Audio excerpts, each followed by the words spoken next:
Hi everyone, welcome to my channel. Today in this video, I will tell you about the most unbelievable case of alien abduction that was witnessed by many people on 30th November 1989 at 3 in the morning from the 12-story apartment on the Lower East Side of the Manhattan.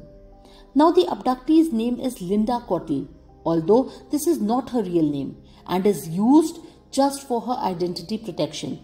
She's a housewife and has 2 sons. She had a normal life up until her abduction, which completely changed her.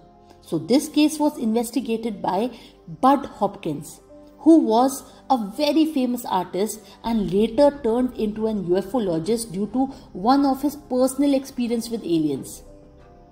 He also wrote a book named Witnessed based on the accounts of victim Linda Cortile and other people who were the witness in this case. Now what exactly happened that day? According to the witness account. So, around 3 a.m. in the morning, that Linda Cortile was supposedly seen floating upwards from her 12-story apartment to a brightly glowing UFO, accompanied by 3 grey aliens. Now, this was witnessed by few dozens of people.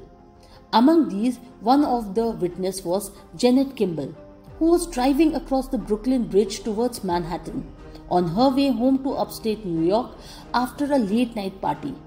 Her car had stopped, and along with other drivers, the scene she describes was quite chaotic, with people honking horns and shouting in dismay. She watched what she first thought was a movie being filmed, though she quickly realized that it couldn't be. She sounds reasonable enough as Cortile's apartment is very near the bridge. But the other 3 witnesses sent the case reeling into a pretty wild territory. 2 of them wrote to Hopkins introducing themselves as New York policemen who'd seen the abduction from a car parked under the FDR Drive, a highway that runs along the east side of Manhattan, facing Cortile's building. That wasn't the whole story though. Later they revealed that they were security officers working for an unnamed American agency and guarding men Hopkins describes simply as an international political figure, who is widely known to be Javier Perez de Cuellar, at that time the Secretary General of the United Nations. De Cuellar supposedly saw the abduction too, and with that one stroke, the case seemed to get even more unbelievable. To make matters worse, De Cuellar allegedly wasn't the only top official there. He and his guards were part of a group coming late at night from the heliport on Governor's Island. With them in other cars were 2 US government officials and 2 foreign statesmen along with guards of their own, although their name had not been revealed by Hopkins. Also, there were many other witnesses who watched the abduction of Linda Cortile while standing on Brooklyn Bridge. According to Linda, she woke up that night around 3 a.m. with a feeling that someone is watching her. But then she realized that it is not just a feeling. In reality, there were bald creatures with large eyes, 4 feet tall, grey in color, stood near her bed and was watching her. She tried to wake her husband, but she couldn't. And then she was sent a message telepathically telling her to make no noise. Suddenly, her body was paralyzed and she falls straight into the bed. Slowly, she realized that her body is levitated and floating in the air. Now she saw that her body is traveling through her bedroom window towards a blue beam of light coming from the alien ship.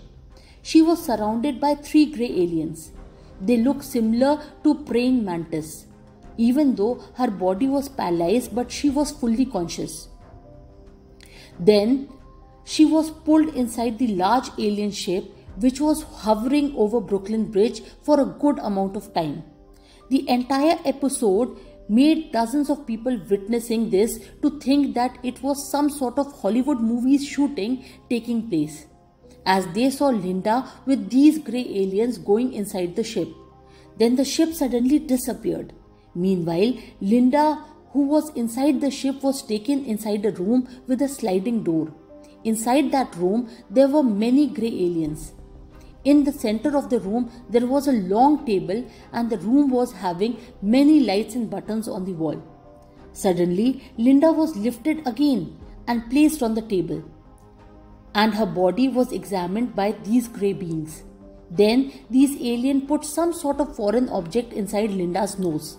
Suddenly, she loses her conscious, and then next thing she knows is she woke up in her bed at 5 a.m. thinking that she had a bad dream. Later on, she started having some vague memories of her abduction and some discomfort in her nose. So she went to a doctor for checkup and scan. The doctor then found a small spiral metal implant up in her nose, which later disappeared, what she claimed during her second abduction. She and many other abductees claim that alien beings collect samples from their body and reproductive organ like eggs and sperms, and at times DNA samples too. Many of them claim that after their abduction, they have urge to work for the environment to make the earth a better living place. Aliens also transmit them warnings about our planet and how we are destroying it. Many ufologists believe that these aliens are trying to create alien-human hybrids to slowly create an entirely new race. Ufologists also believe that there are far so many cases of alien abduction with victims' details of abduction matching each other that it is hard to debunk the presence of the aliens. In fact, some believe there are many alien life forms out there in this vast universe, and some technologically much advanced than us. What do you think about it? Have you ever had an encounter with an alien? Do write in the comment section. If you like this story, please do not forget to like this video and share your opinions in the comment section. And do subscribe my channel. Plus, press that notification bell so that you get notified every time I upload a new video. Till then, bye.